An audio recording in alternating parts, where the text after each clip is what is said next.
Hello guys, welcome to Tech Team channel. Hope you guys having a very nice day.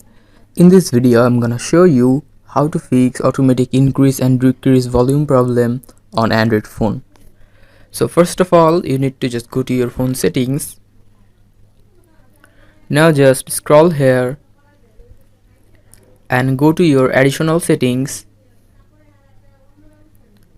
Again scroll and go to accessibility. Now in the top here you can see there are 4 options here.